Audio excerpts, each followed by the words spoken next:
देखिए 2022 में एक तो जो हमारा नशे के विरुद्ध जो अभियान चला, काफ़ी सक्सेसफुल अभियान चला और इसमें काफ़ी मात्रा में गांजा, चरस, स्मैक बरामद हुआ, जिसमें कि सबसे ज़्यादा 5 कुंटल गांजा बरामद हुआ और साथ ही 9 किलो करीब चरस बरामद हुई और स्मैक भी काफ़ी मात्रा में बरामद हुआ है, जिसकी कीमत लगभग 96 लाख है।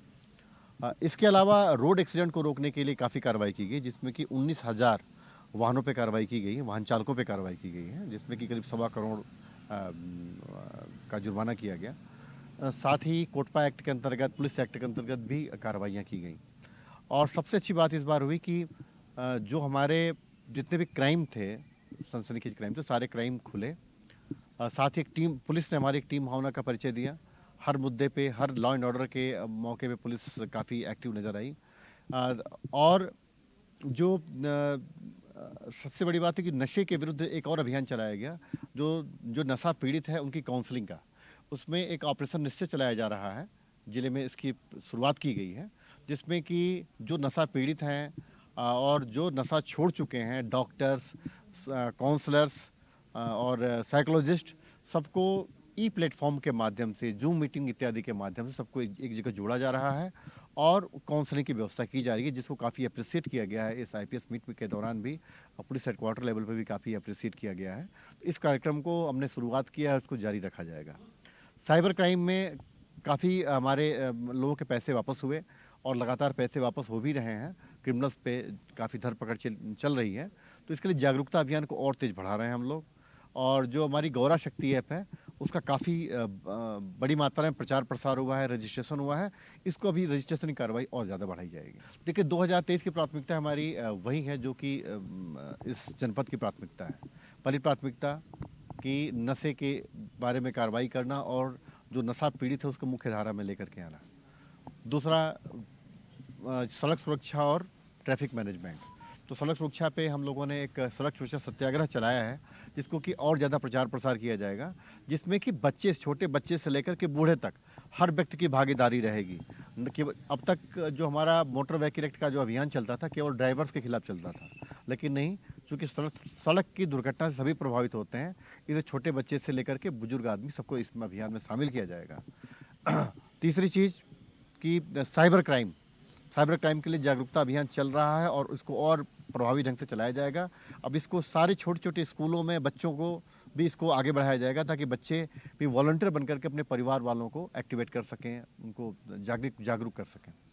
और जो है अभी कुछ नए थाने चौकियाँ खुली जानी हैं, तो उनके लिए भी माननीय जिलाधिकारी महोदया से जैसे ही ये हमारा उसका शासनादेश आ जाता है, तो उसके भी निर्माण कार्य इत्यादि कार्रवाई की जाएगी। ऐसा है कि किसी भी जगह पे किसी भी चीज़ के लिए दो ही चीज़ होती है, डिमांड और सप्लाई। तो अभी तक जो हम लोग कार्रवाई कर रहे थे, सप्लाई को ब्रेक करने के लिए हम मुलजिमों को पकड़ रहे थे, जो लोग नशा तस्कर को पकड़ रहे थे, लेकिन अब उनकी कुछ स्ट्रेटजी चेंज हुई है। देखिए एनडीपीएस में किसी भी व्यक्ति को गिरफ्तार करने के लिए एक प्रॉपर मात्रा की आवश्यकता होती है, उससे कम मात्रा होगी तो हम उसे गिरफ्तार नहीं कर सकते। तो इसमें ऐसा देखा जा रहा है कि छोटी छोटी मात्रा में छोटे छोटे एजेंट्स को बनाया जा रहा है। तो इसके लिए सबसे अच्छा तरीका ये भी आ रहा है कि हम अब तक जो हम सप्लाई को कट करने की बात कर रहे थे, हम प्रयास ये कर रहे हैं कि हम लड़कों को मुख्य धारा में ला करके काउंसलिंग इत्यादि करके उनसे नशा छुड़वाया जाए, जिससे कि डिमांड ही कम हो जाए, तो जिसका कि एक लॉन्ग लास्टिंग इफेक्ट होगा। मैंने कहा ना कि जो इसमें हम लोगों ने एक बहुत हम डेटा प्रोफाइलिंग भी करा रहे हैं कि जो लोग नशा ले रहे हैं, उसके अलावा जो लोग नशे को मोटिवेट कर रहे हैं, प्रमोट कर रहे हैं, प्रोवोक कर रहे हैं या बेच रहे हैं, उन सबकी अलग अलग प्रोफाइलिंग तैयार की जा रही है और काफ़ी कुछ तैयार हमारे पास हो भी चुकी है। उसमें जो भी होगी कार्रवाई गोपनीय ढंग से कार्रवाई होगी, किस लेवल के व्यक्ति को क्या कार्रवाई करनी है। पहले हम प्रयास ये करें काउंसलिंग करके लोगों को मुख्य धारा में लाया जाए, समझाया जाए कि आप जो कुछ भी कर रहे हैं आप अपने स्वार्थ के लिए, इससे इस प्रदेश का, इस शहर का और इस देश का कितना नुकसान होगा। उसके बाद भी अगर वो नहीं मानता है, फिर कानून के अंतर्गत जो कार्रवाई की जाएगी। बस यही ध्यान रखना है कि ये शहर, ये देश, ये हमारा है और इसमें जब भी हम अपने अधिकारों की डिमांड करें कि हमारे अधिकार पूरे नहीं हो रहे हैं, तो अपने कर्तव्य की ओर जरूर ध्यान दिया जाए। ये देखा जाए कि हमारी ड्यूटी क्या है।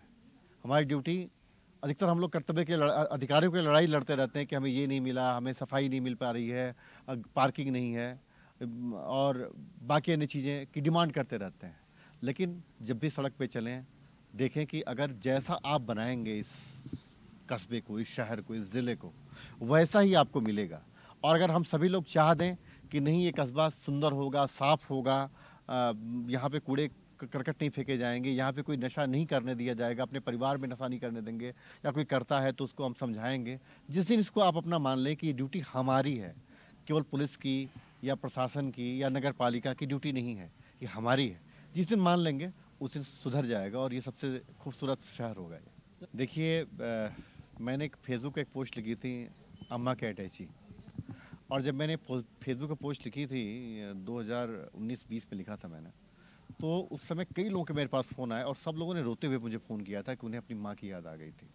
उनके घर में भी एक छोटा सा बक्सा था, उनके किसी घर में एक लकड़ी की टोकरी थी जिसमें कि अम्मा निकाल के सारा सामान दिया करती थी, किसी घर में छोटा सा लोहे का बक्सा था। तो उसी आधार पे मैंने यहाँ पे देखा कि काफ़ी ऐसे वर्ग भी यहाँ पे अल्मोड़ा में हैं जो कि मजदूरी कर रहे हैं या फिर अन्य कोई श्रम का कार्य कर रहे हैं, जिन्हें नहीं मालूम कि यहाँ पे इतना ठंडा पड़ रहा है, यहाँ चले आते हैं, उनके पास जूते नहीं हैं, कपड़े नहीं हैं।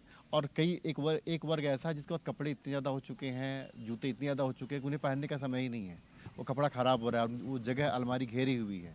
तो मैंने सिर्फ ये लिखा कि आमा की अलमारी में जिसके पास भी सामान ज़्यादा हो यहाँ छोड़ जाए, बस छोड़ने की शर्त ये है कि इज्जत से छोड़े, साफ सुंदर कपड़े दे, जान ये सोच के दे कि उनका सगा छोटा भाई, उनका सगा भाई उस कपड़े को प्रयोग करने वाला है।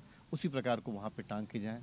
वहाँ पे हमारे लोग हैं, उसको साफ सुफ करके उसको कपड़े को बाकायदे हैंगर में रखते हैं। और जिसको आवश्यकता हो वो भी बिना किसी हीन भावना के, ये सोचते हुए कि हम अपने माँ के घर से अपने माँ के अलमारी में सामान लेकर के जा रहे हैं, वो सामान लेकर के जाएँ। और इसका सबसे अच्छा ये रहा है कि यहाँ की जनता ने बहुत प्यार दिया। एक दिन मैंने देखा कि कोई यहाँ पे 2 लोग आते हैं, आकर के उसको फूलों से सजा के चले जाते हैं, कोई गुब्बारों से चला के चला जाता है, कोई वहाँ अगरबत्ती जला के चला जाता है। इसका मतलब कि लोगों के दिलों तक ये बात पहुँची है और उन्हें सबके मन में भावना थी लोगों की सहायता करने की, लेकिन कोई प्लेटफॉर्म नहीं मिल रहा था। अम्मा के अलमारी ने एक प्लेटफॉर्म दिया है।